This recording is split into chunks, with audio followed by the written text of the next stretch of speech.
Meus irmãos, eu os convido a abrirem comigo a Santa Palavra de Deus no Antigo Testamento, em Zacarias. Livro do profeta Zacarias, capítulo 13.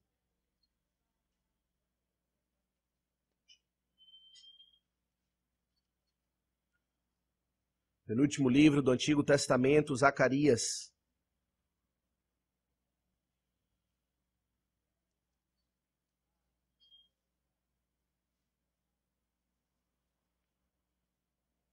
Queremos hoje considerar o verso de número 7, porém vamos ler todo o capítulo para compreender melhor o contexto. Zacarias, capítulo 13, diz assim a palavra do Senhor.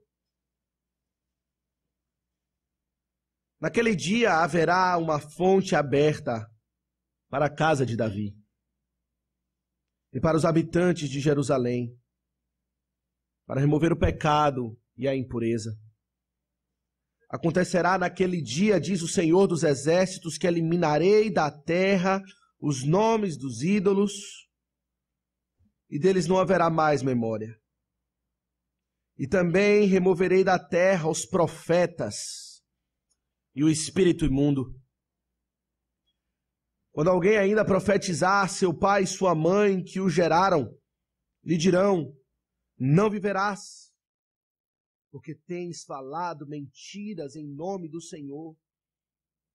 Seu pai e sua mãe que o geraram o traspassarão quando profetizar. Naquele dia se sentirão envergonhados os profetas, cada um da sua visão quando profetiza, nem mais se vestirão de manto de pelos para enganarem. Cada um, porém, dirá: não sou profeta, sou lavrador da terra, porque fui comprado desde a minha mocidade. Se alguém lhe disser: que feridas são essas nas tuas mãos? Responderá ele: são as feridas com que fui ferido na casa dos meus amigos. Desperta, ó espada, contra o meu pastor, e contra o homem que é o meu companheiro, diz o Senhor dos Exércitos. Fere o pastor e as ovelhas ficarão dispersas, mas volverei a mão para os pequeninos. Em toda a terra, diz o Senhor, 2/3 delas serão eliminados e perecerão, mas a terceira parte restará nela. Farei passar a terceira parte pelo fogo e a purificarei como se purifica a prata, e a provarei como se prova o ouro. Ela invocará o meu nome e eu a ouvirei. Direi: é meu povo. E ela dirá: o Senhor é meu Deus. Amém. Que o Senhor abençoe, meus irmãos, a leitura da Santa Palavra de Deus. Vamos mais uma vez invocar o santo nome do Senhor em oração.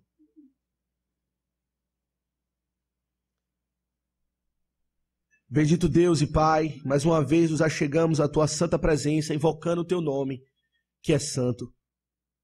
Meu Deus, estamos diante da tua palavra e da difícil tarefa de pregá-la. Meu Deus, capacita-nos, concede-nos o teu Santo Espírito. Vence as nossas limitações, barreiras, obstáculos e opera maravilhosamente em nosso meio, a despeito de todo o nosso pecado. Não merecemos ouvir, Senhor, sequer uma só palavra dos teus lábios, mas o Senhor tem nos falado abundantemente e por isso te adoramos. Rogamos que o Senhor abençoe esta congregação, pequeno rebanho do teu pastoreio. Que o Senhor supra as nossas necessidades como nosso bom pastor. O Senhor guie-nos até as águas de descanso e nos sacie por amor do teu nome.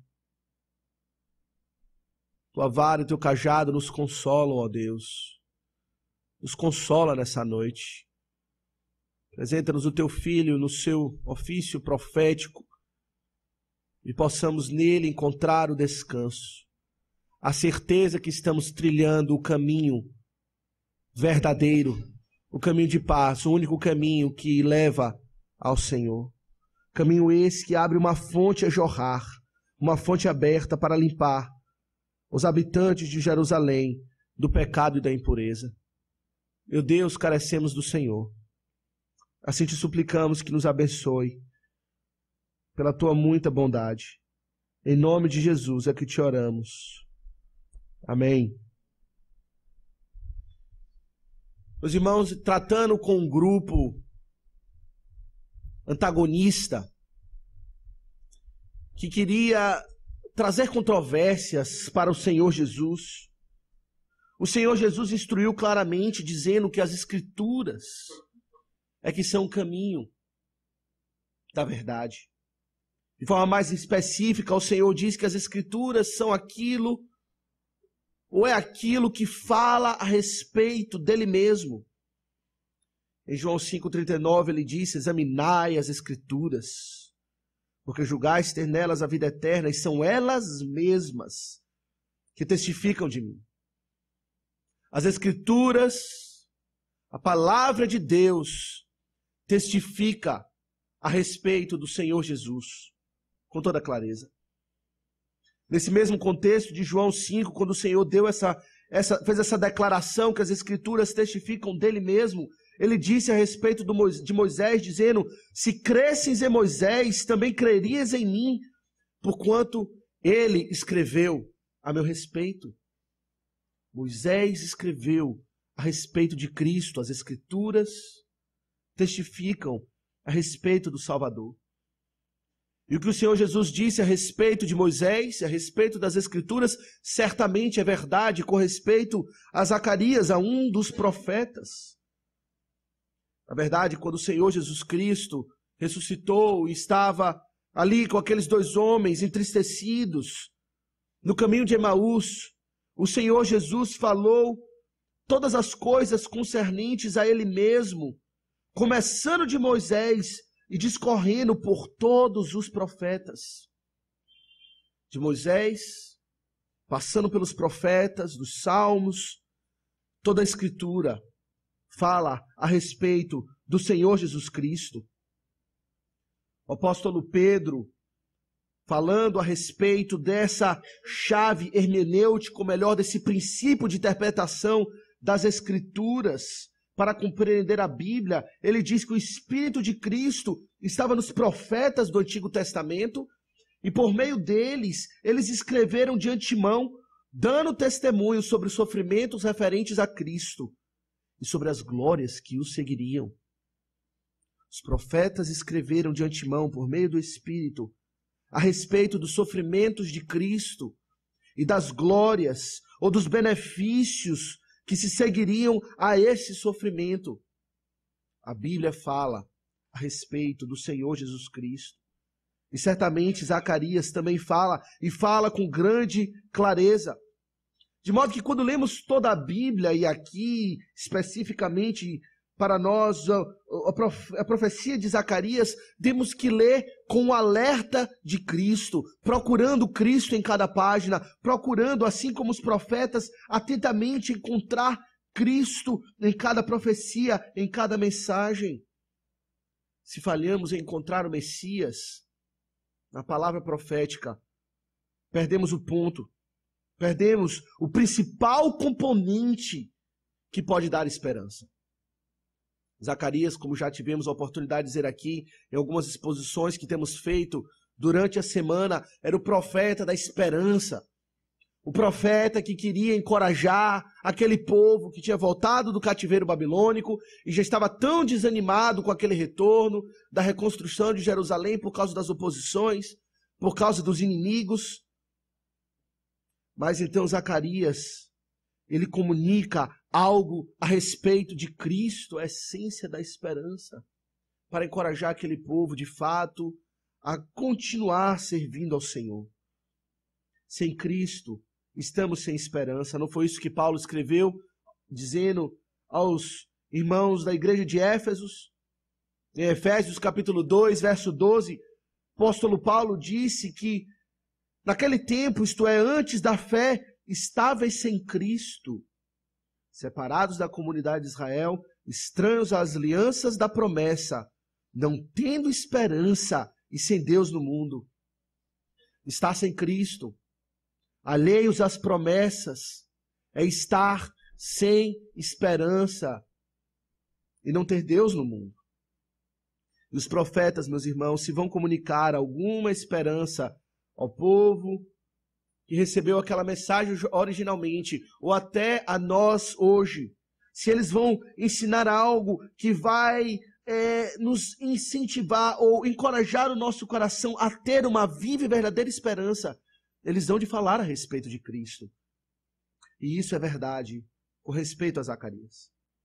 Zacarias é conhecido como um dos profetas que falou mais explicitamente ou mais claramente a respeito de Cristo, especificamente como rei, como profeta e como sacerdote, como mediador do seu povo, como vimos hoje pela manhã na escola dominical. Assim como Isaías, é muito próprio dizer que temos aqui o Evangelho segundo Zacarias, assim como falamos comumente do profeta Isaías, dada a riqueza de detalhes, dada o quão explícito é a sua mensagem messiânica.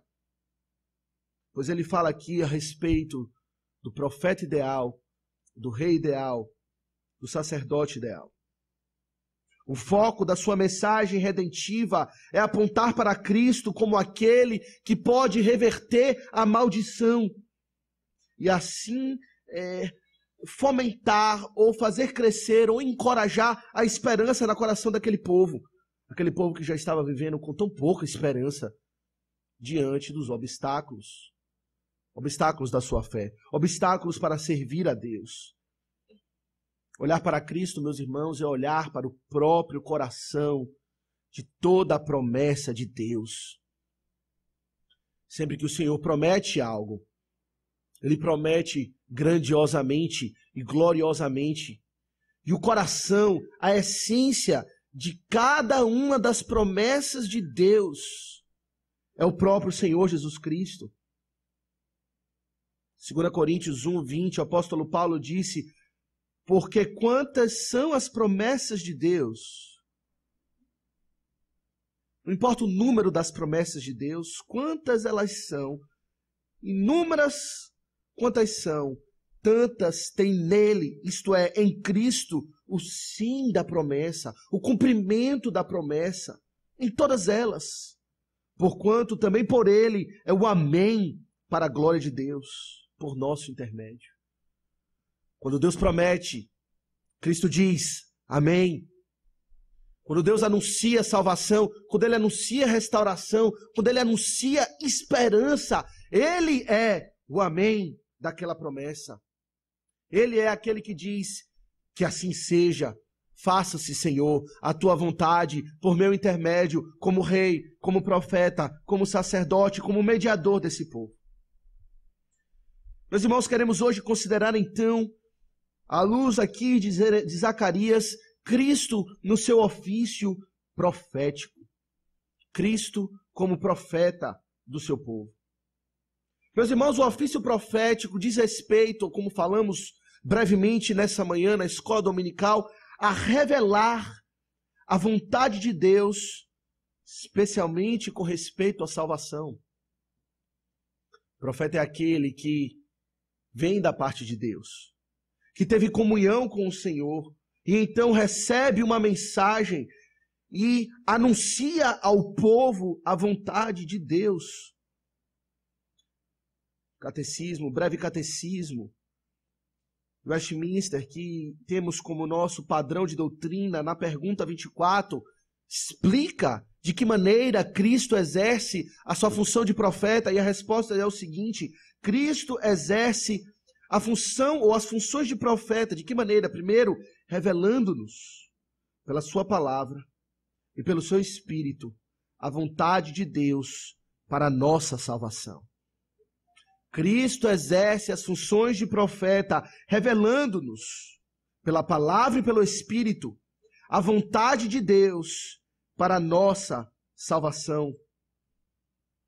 Falando a respeito do Senhor Jesus no seu ofício profético, o autor aos Hebreus diz que Cristo é o clímax do ofício profético.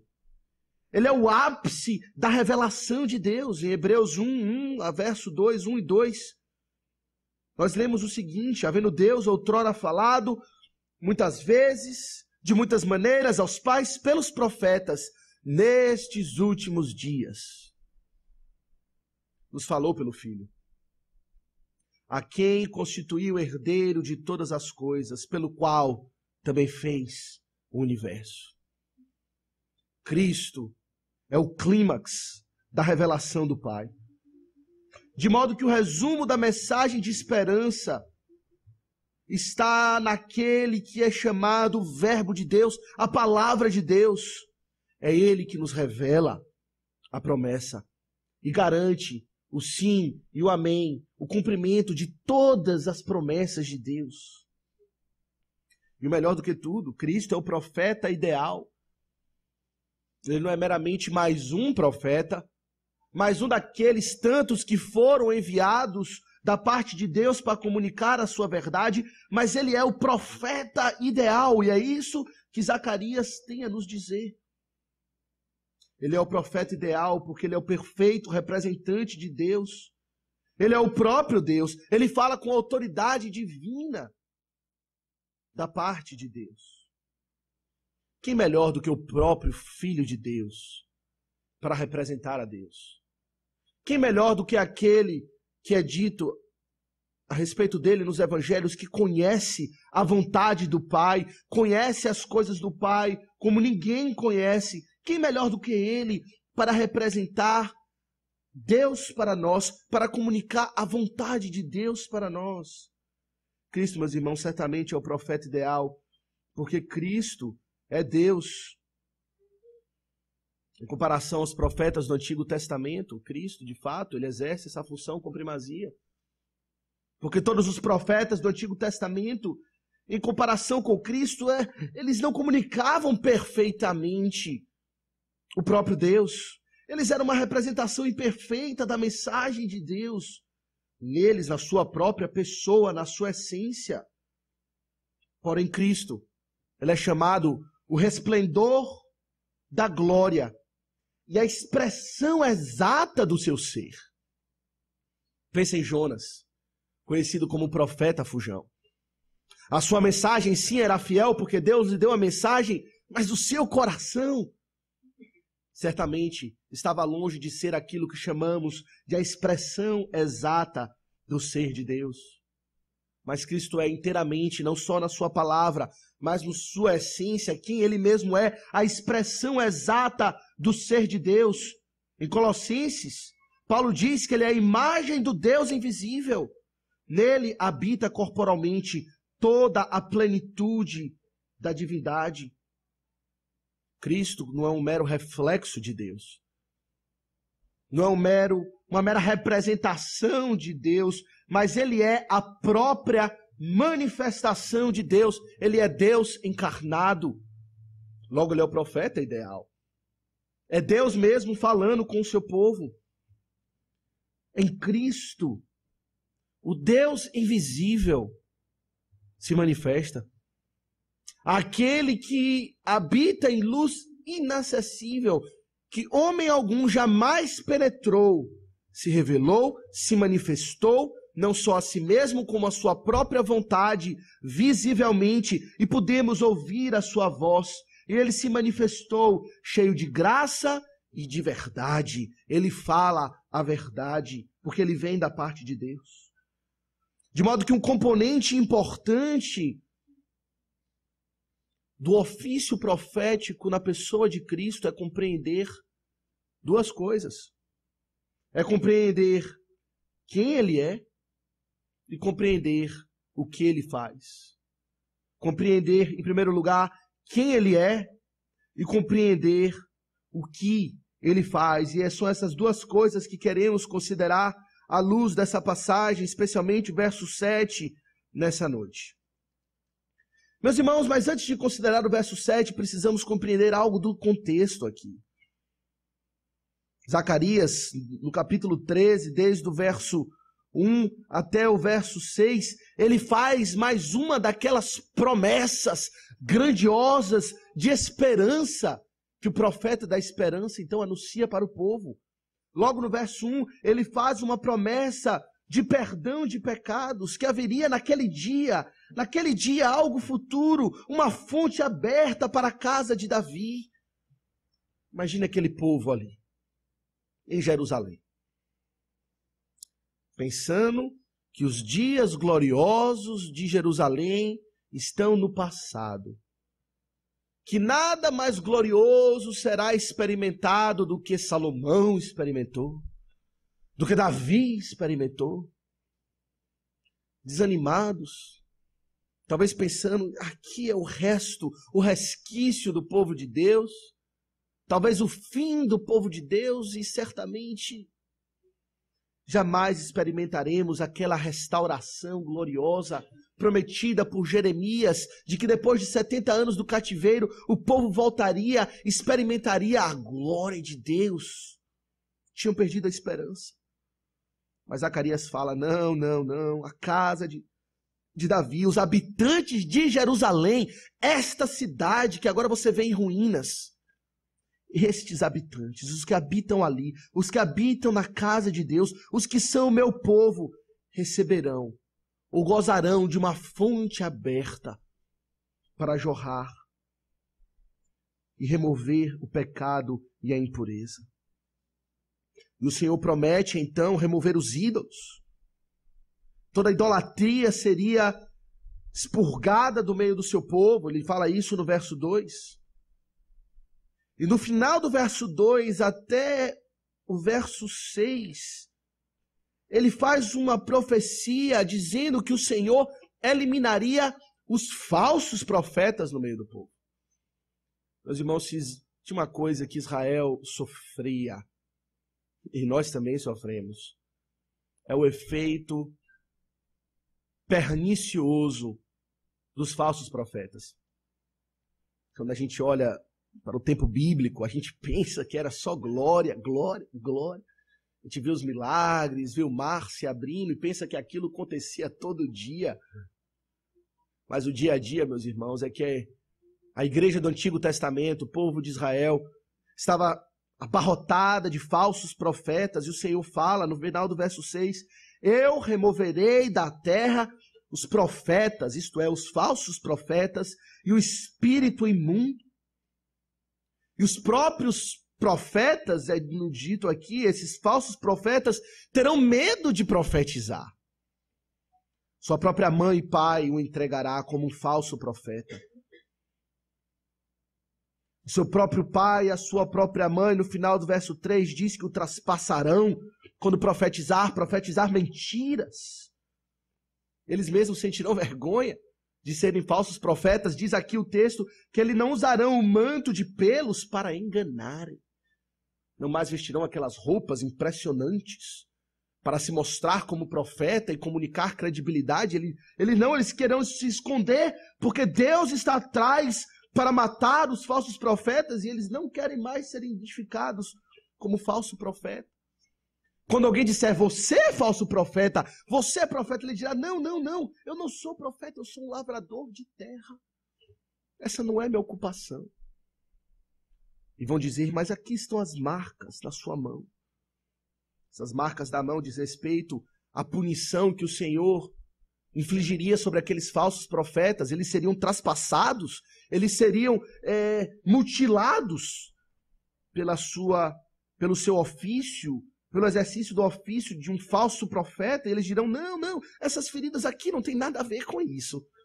Na verdade, eu contraí de uma outra maneira, ninguém mais quererá ser um falso profeta, diz o Senhor. Em substituição a esses homens, o Senhor enviará o seu pastor. O Senhor enviará o seu profeta, aquele que ele tem escolhido para, de fato, comunicar a sua vontade, e que vai substituir todos esses homens aqui, e vai suprir a necessidade do povo. E é isso que ele passa a falar, então, no verso 7.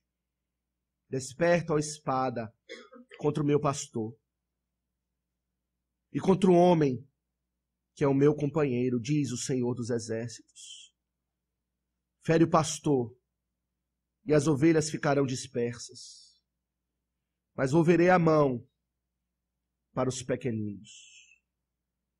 Meus irmãos, esse versículo não há dúvida alguma de que aqui ele está falando do Senhor Jesus Cristo, substituindo esses falsos profetas, esmagando-os e então se apresentando como aquele que de fato irá fazer a vontade do Pai. E a certeza disso vem do próprio lábio ou dos próprios lábios do Senhor Jesus, quando ele cita esse verso em referência a si mesmo no tempo da sua crucificação.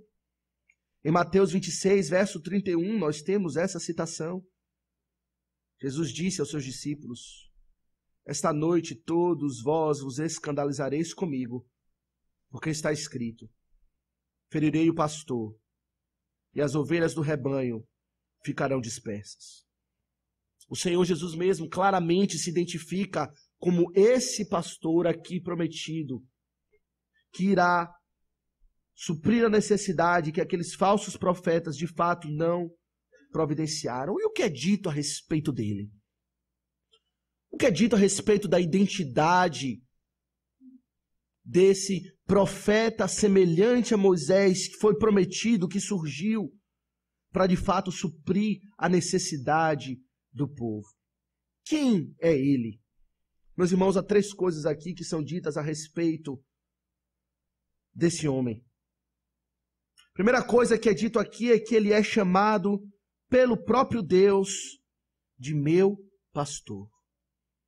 Desperta, ó espada, contra o meu pastor.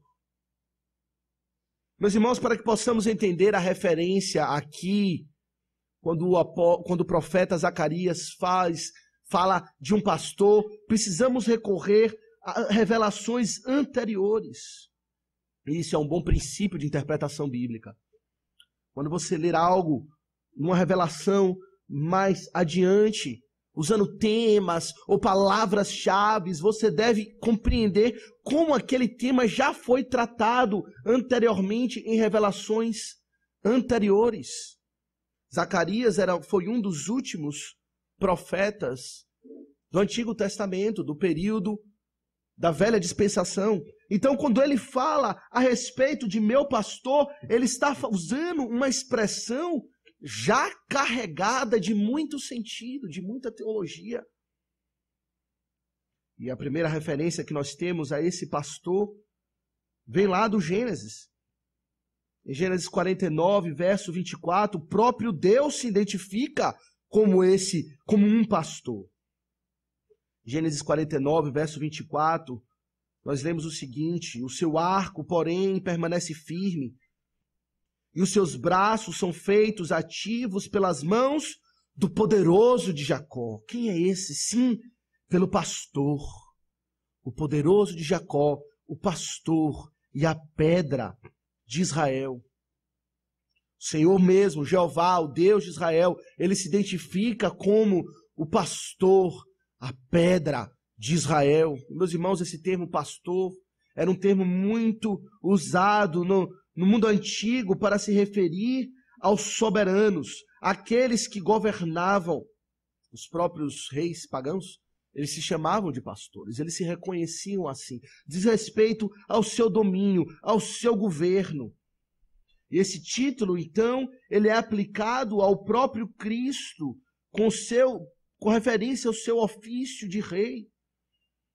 De modo que aquele profeta que haveria de vir, queria cobrir aqueles falsos profetas mentirosos, ele seria um profeta rei, um profeta pastor. Logo, o profeta ideal. Talvez uma das passagens que temos uma teologia mais desenvolvida, teologia de pastor, é Ezequiel. Se os irmãos abrirem comigo, Ezequiel 34, nós vamos ver um capítulo impressionante. Ezequiel 34, nós vemos aqui o Senhor falando claramente como um pastor, e o contexto é semelhante ao de Zacarias. O Senhor está aqui condenando os falsos pastores. No verso 2, no meio do verso 2, ele fala: ai dos pastores de Israel que se apacentam a si mesmos. Não apacentarão os pastores as ovelhas? Aqui estão homens que deveriam estar cuidando do povo de Deus, que foram encarregados pelo próprio Deus para cuidar do seu povo, para pastoreá-los, mas em vez de cuidar do povo, eles cuidam de si mesmos. E então Deus, no verso 11, ele diz: eu então assumirei essa função. Verso 11 ele diz: porque assim diz o Senhor Deus, eis que eu mesmo, eu, o Senhor e não outro, procurarei as minhas ovelhas e as buscarei. Elas estão perdidas porque vocês têm negligenciado, mas elas não se perderão porque elas são minhas ovelhas. E eu mesmo, eu, o Senhor, é que virei então e cuidarei delas. Eu buscarei onde quer que elas estejam. Eu procurarei a ferida, eu procurarei a doente, livrá-las-ei dos lugares para onde foram espalhadas no dia da nuvem da escuridão. Procurarei as ovelhas dispersas, ele fala sobre isso no verso 12, e cuidarei delas. No verso 16 ele diz que vai cuidar das quebradas, das enfermas ele irá fortalecer. Diz respeito aqui ao perdão. Aquelas ovelhas que estão quebradas pelo seu pecado, ele, como bom pastor, irá conceder o perdão. Ele será como uma fonte aberta a jorrar para remover o pecado e a iniquidade, usando a linguagem de Zacarias. Ele vai alimentar a faminta, ele fala isso no verso 14. Ele vai prover para elas boa pastagem e terão pastos bons nos montes de Israel. Uma figura da provisão de Deus. Como rei, ele vai prover tudo o que é necessário para as suas ovelhas, para que elas não sejam mortas de fome. Ele vai dar descanso. No verso 15, ele diz: eu mesmo apacentarei as minhas ovelhas e as farei repousar. Eu as farei repousar. Uma figura da paz e da segurança que as ovelhas de Deus têm na presença do próprio Deus. Eu sou o próprio pastor do meu povo e irei providenciar tudo o que elas precisam: perdão, provisão, paz e segurança.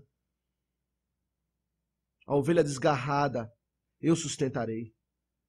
Interessante que depois do Senhor identificar-se como próprio pastor, mais adiante no verso 23 desse mesmo capítulo de Ezequiel 34, verso 23, ele aponta para um outro pastor. Verso 23 ele fala: suscitarei para elas um só pastor e ele as apacentará. Esse pastor é que vai cuidar. Ele identifica esse pastor com Davi. Ele fala: o meu servo Davi é que as apacentará e lhe servirá de pasto. Veja a identificação em Ezequiel. O pastor é divino. Temos aqui, meus irmãos, algo a respeito de uma teologia trinitariana. Nós vemos aqui o Pai falando a respeito do Filho. O Filho é Deus, é o próprio Deus que vai visitar, mas não sou eu quem falo, é outro. E é isso que temos em Zacarias também. O pastor é o Senhor, mas também é distinto dele. E é isso que Ezequiel manifesta. E o próprio Zacarias, Deus no Filho de Deus. Deus homem. Aquele que virá, mas que também é o próprio Deus, para apacentar o meu povo. É a mesma linguagem que temos no Salmo 2, quando o Senhor fala: eu constituí o meu rei. Eu constituí o meu rei e o meu ungido. O rei é o próprio Deus, mas Deus fala: eu o constituí, ele é o meu rei. E aqui da mesma forma Zacarias fala: eu vou enviar o meu pastor. Ele é o próprio Deus, que Deus envia. Esse profeta ideal será o Deus pastor. O pastor que apacenta as suas ovelhas e supre todas as suas necessidades. Mas o que mais aprendemos a respeito desse profeta? Que no verso 7 de Zacarias, voltando para o nosso texto, Zacarias 13, verso 7, ele diz: desperta, ó espada, contra o meu pastor, e contra o homem que é o meu companheiro. E contra o homem que é o meu companheiro. Meus irmãos, essa expressão homem, apenas essa palavra, um homem, ela é carregada de significado. Ela não significa meramente homem, como significa na nossa língua portuguesa. A palavra aqui diz respeito a um homem na sua força. Talvez a um herói, a um guerreiro, aquele que é forte em poder. E abundante evidência para isso no próprio Antigo Testamento, que diz respeito a essa pessoa. A primeira delas está em Isaías 9:6, nós temos aquela magnífica passagem messiânica. Isaías 9:6, quando o profeta diz: porque um menino nos nasceu, um filho se nos deu, o governo está sobre os seus ombros, e o seu nome será Maravilhoso Conselheiro, Deus Forte. Forte, a mesma palavra para o homem aqui. Ele será um Deus guerreiro, ele será um Deus que nos defende, um nosso guardião, um nosso herói, um homem forte em poder. O governo estará sobre os seus ombros, porque ele terá todo o poder. Mais adiante, no capítulo 10 de Isaías, verso 20 e 21, mais uma vez ele usa esse termo. Isaías 10, 20, ele fala: acontecerá naquele dia que os restantes de Israel e os da casa de Jacó, que se tiverem salvado, nunca mais se estribarão naquele que os feriu, mas com efeito se estribarão no Senhor, o Santo de Israel. Confiarão em Deus. Que Deus? O restante se converterão ao Deus forte, sim, os restantes de Jacó, ao Deus forte. Essa mesma força que aqui se refere a esse profeta ideal que irá substituir aqueles falsos profetas. Ele é não meramente um homem, mas ele é um herói. Jeremias usa a mesma linguagem para se referir a Deus nesses termos. Jeremias 32, 18, ele fala, Jeremias 32, 18, tuas asas de misericórdia para com os milhares, ou tu usas de misericórdia para com milhares e retribuis a iniquidade dos pais nos filhos. Tu és grande, o poderoso Deus é a mesma expressão. Logo, quando Zacarias faz referência a esse homem que haverá de surgir, que Deus, o próprio Deus enviará, ele se refere àquele que é conhecido em linguagem profética por Isaías, por Zacarias, por Jeremias, como Deus forte, o Deus que seria enviado, o nosso herói.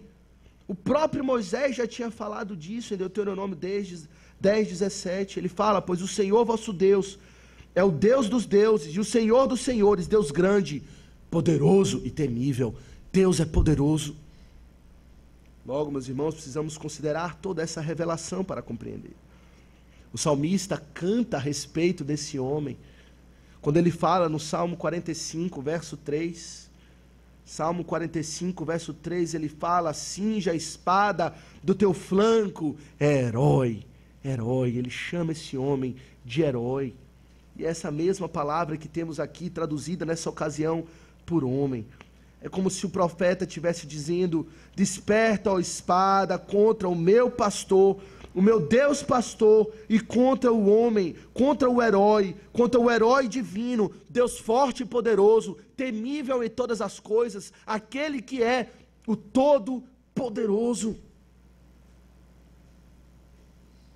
De modo que o profeta que vai falar, o profeta que tem falado, é aquele que tem todo o poder.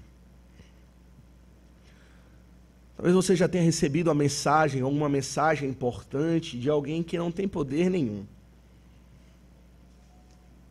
E quando recebemos uma mensagem de alguém que não tem poder, pelo fato do mensageiro ser desprezível aos nossos olhos, acabamos também desprezando a mensagem. Não importa o teor da mensagem. Eu já usei essa ilustração aqui. Se você estiver como criancinha na rua, brincando, e um dos seus irmãos lhe chama: volta para casa, que é hora do jantar, você desprezará talvez a mensagem. Quem é você? Vai para casa, eu estou brincando aqui. Mas se seu pai sai lá de dentro e fala a mesma mensagem, volta para dentro de casa, porque é hora do jantar. Você recebe a mensagem de uma maneira diferente. O Senhor Jesus falou sobre isso. Ele disse que ele enviou os seus profetas, um após um, mas não deram ouvidos, antes o mataram. Antes os mataram, os desprezaram. Mas por último, o próprio Filho foi enviado. Talvez os respeitassem pela sua autoridade, pelo seu poder, por quem ele é, talvez considerassem a mensagem. Nós sabemos que, mesmo assim, não consideraram. Crucificaram o Senhor da glória e desprezaram a sua mensagem. Mas você sabe quem ele é. Zacarias diz, ele é o herói, ele é o Deus forte, ele é o profeta Deus. Logo, a sua mensagem não deve ser desprezada. A sua mensagem deve ser recebida com toda a seriedade, porque é Deus quem fala, em pessoa. Mas ele diz mais a respeito disso, a respeito desse homem. Ele fala contra o meu pastor, contra o homem, contra o herói, que é o meu companheiro, que é o meu companheiro. E, meus irmãos, quem está falando aqui não é Zacarias, quem está falando aqui é o próprio Deus.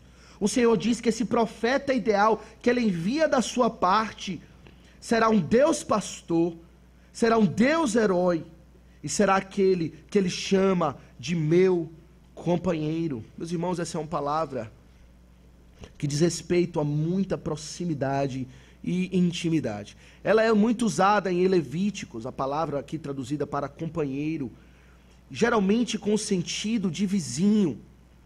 Levíticos faz muitas referências a companheiro, alguém que vive em proximidade, um vizinho. Mas o sentido da palavra, no sentido mais amplo, diz respeito a alguém que tem algo em comum. Talvez uma lei ou um privilégio, gozam de algo em comum. São da mesma nação, são do mesmo bairro ou têm o mesmo privilégio. E seria inapropriado para Deus dizer aqui, no contexto de Zacarias, que o mero mortal é o seu companheiro. É aquele que tem algo em comum com ele. O que é que temos em comum com Deus? Especialmente nós, homens caídos. Ele chamar de meu companheiro, o meu associado que está perto de mim, que está em proximidade comigo. De Zacarias, esse homem é o meu companheiro. Ele está perto de mim. Ele tem algo em comum comigo. Ele é igual a mim. Ele partilha da minha natureza. Ele é o meu companheiro trinitariano. Ele habitou comigo antes que houvesse mundo. Gozávamos de uma glória antes que o mundo fosse mundo. Deus Pai, Deus Filho e Espírito Santo gozam de uma vizinhança divina, podemos dizer. São companheiros em uma só divindade. 3 pessoas, um único Deus.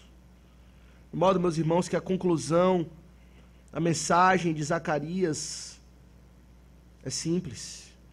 Aquele que vai representar Deus, aquele que vai comunicar a vontade de Deus, aquele que será o profeta ideal, é nada mais, nada menos do que o próprio Deus, aquele que está do meu lado e que conhece a minha vontade. É o Deus pastor, é o herói forte na batalha, é aquele que é o meu companheiro. Comigo, diz o Senhor. O próprio Senhor Jesus Cristo diz em João 10:30, eu e o Pai somos um. Eu e o Pai somos um. Cristo é o profeta ideal, porque Ele é Deus. Porque Ele é Deus. Você crê que Cristo é Deus? Esse é um elemento essencial da nossa fé. Você crê na divindade do Senhor Jesus Cristo? Que Ele não é um mero homem, mas que de fato Ele é o Verbo de Deus, que estava com Deus, que era Deus, e que agora como Verbo de Deus, revela a vontade de Deus, sendo o próprio Deus. Se você crê que Cristo é Deus, você precisa dar ouvidos à sua palavra, ao seu ofício profético. Ele fala dos céus. É isso que Hebreus fala. Se recebemos a mensagem falando a respeito de Moisés, vindo por intermédio de homens, o que será conosco se negligenciarmos a salvação que vem dos céus? Pois nosso Deus é fogo consumidor. Quem fala não é Moisés, quem fala não é Zacarias em última instância, quem fala é o próprio Deus, e ele falou por meio dos seus profetas, mas, como diz o autor aos Hebreus, nos últimos dias, nos falou por meio do Filho. Como escaparemos nós se negligenciarmos tão grande salvação, anunciada pelos lábios de um tão grande profeta, profeta sem igual?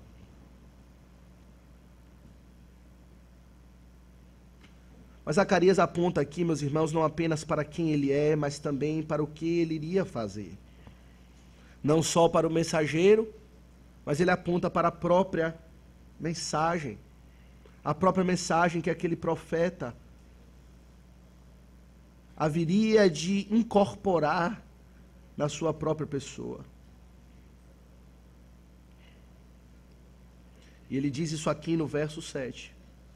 Desperta, ó espada, contra o meu pastor, e contra o homem que é o meu companheiro, diz o Senhor dos Exércitos. Fere o pastor, e as ovelhas ficarão dispersas, mas volverei a mão para os meus pequeninos. Meus irmãos, como tivemos a oportunidade de mencionar hoje pela manhã na escola dominical, falando a respeito de Cristo como rei, profeta e sacerdote, uma diferença essencial entre o ofício de Cristo e o ofício dos demais reis, profetas e sacerdotes que existiram no Antigo Testamento, não é apenas de que ele é Deus e os demais eram meramente homens e tipos, mas também de que ele não só é o profeta, mas ele é a própria mensagem. Não só ele é o sacerdote, mas ele é o próprio sacrifício. Não só ele é o rei, mas ele é o próprio reino, diferente dos profetas, dos reis e dos sacerdotes no Antigo Testamento. João Batista disse: eis o Cordeiro de Deus que tira o pecado do mundo. Ele aponta para outro, para Cristo, mas Cristo fala diferente. Ele diz: vinde a mim, vós que estáis cansados e sobrecarregados, e eu e não outro, eu os aliviarei.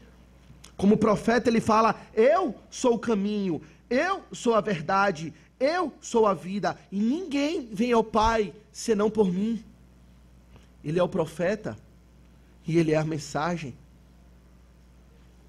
E a mensagem que ele tem para anunciar é a mensagem do seu próprio sacrifício. Nós temos aqui uma mistura dos ofícios sendo apresentados. O profeta se anunciando como rei, no ofício de pastor, no ofício de herói, mas se anunciando também como o próprio sacerdote, ou melhor, como o próprio sacrifício. Pois a mensagem é clara: desperta, ó espada, contra o meu pastor. Qual é a mensagem que esse profeta tem para anunciar? É a mensagem de paz, paz, quando não há paz? Com a mensagem dos falsos profetas? Prosperidade, prosperidade, o templo do Senhor, o templo do Senhor, o templo do Senhor está no nosso meio, como diziam os falsos profetas no tempo de Miqueias. A mensagem que ele tem para anunciar é a mensagem da sua própria morte. É a mensagem de que ele haveria de ser um sacrifício aceitável ao Senhor. É o profeta mediador se apresentando como sacrifício a Deus. Não foi isso que o próprio Senhor Jesus disse em João 10, 11? João 10, 11. Eu sou o bom pastor. Eu sou o bom pastor. Aquele pastor que haveria de vir, que haveria de apacentar as ovelhas, que haveria de suprir todas as necessidades. Ele anuncia, como um profeta, ele fala: eu sou o pastor. Ele fala a verdade. E o bom pastor dá a vida pelas ovelhas. O bom pastor não alimenta a si mesmo, não apacenta-se a si mesmo, mas ele dá a vida pelas ovelhas. O caminho de salvação que o Senhor tem para apresentar é o caminho do sacrifício do seu próprio companheiro, daquele que habita com ele e habitou com ele em glória eterna. A mensagem é a mensagem da própria morte do Messias. A espada cairá sobre ele. E a espada caiu sobre ele. Esse é um profeta, meus irmãos, que não fala meramente palavras, que não meramente anuncia coisas maravilhosas. Ele é o que fala e ele é o que faz o que ele fala. Ele é que anuncia a salvação e ele é o que cumpra a salvação. E ele cumpre a sua salvação dando a vida pelas ovelhas. E o que é mais impressionante aqui é que quem ordena a espada para recair como sinal de juízo e justiça sobre aquele pastor é o próprio Deus. É o próprio Deus que fala: desperta, ó espada, espada da vingança de Deus, espada da justiça perfeita de Deus, sobre aquele que se fez pecado por nós. Desperta a espada e recai sobre o meu pastor, sobre aquele herói, sobre aquele que é o meu companheiro, e fere-o. É o próprio Jeová que anuncia a morte do seu próprio filho. Meus irmãos, em conclusão, queremos trazer algumas mensagens de aplicação para nós. Mas a primeira mensagem de aplicação para nós é considerar que esse profeta, pelo que ele é e pelo que ele diz, pelo que ele anuncia e pelo que ele fez, aponta para a seriedade do pecado e da imutável justiça divina. E vemos isso nessa declaração, quando Deus ordena a espada para recair sobre o seu filho. Ele não faria isso se o motivo fosse justo, se fosse estritamente necessário. Sacrificar o seu companheiro, sacrificar o seu próprio filho, derramar a espada com toda a fúria, com toda a sua ira e justiça sobre o seu próprio filho. Certamente o pecado é mais sério do que consideramos. Um comentarista diz o seguinte, ele fala: não existe em nenhum espaço do conhecimento humano, em nenhuma área do conhecimento humano, nada mais terrivelmente sublime do que essa aparente divisão na própria divindade. É como se o pecado fosse algo tão horrendo, algo tão maligno, que ao assumir a própria culpa desse pecado no mediador, na pessoa do mediador, por um tempo devesse ocorrer uma divisão na absoluta unidade da Trindade. É a ilustração mais terrível do poder repulsivo e separador do pecado, que foi capaz de separar o pai do filho por um momento. Em toda a história do universo não há nada mais terrível para ilustrar a malignidade do pecado do que isso. Quando a espada recaiu sobre o pastor, ele disse: Deus meu, meu companheiro, por que me desamparaste? Por um breve momento ocorreu essa divisão. Isso mostra, meus irmãos, a seriedade do pecado. E é na medida que esse pastor é ferido, é que temos o benefício aqui anunciado. A promessa se cumpre, que Zacarias anuncia no verso 1 desse capítulo.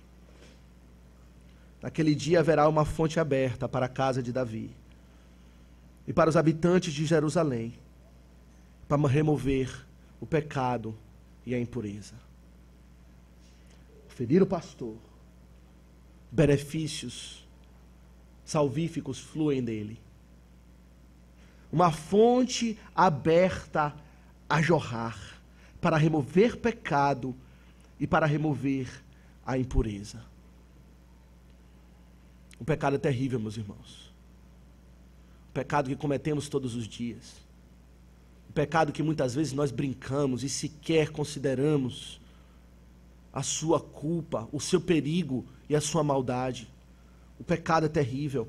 O pecado que define quem nós somos, porque nós somos pecado. Nós somos pecadores na nossa essência, não meramente porque praticamos pecado, mas porque nós o somos pecado. É algo terrível, que levou à morte do companheiro de Deus, pela espada da sua justiça. Mas que por meio dessa morte surgiu uma fonte aberta a jorrar, para remover pecado e impureza. Talvez você já tenha visto em algum filme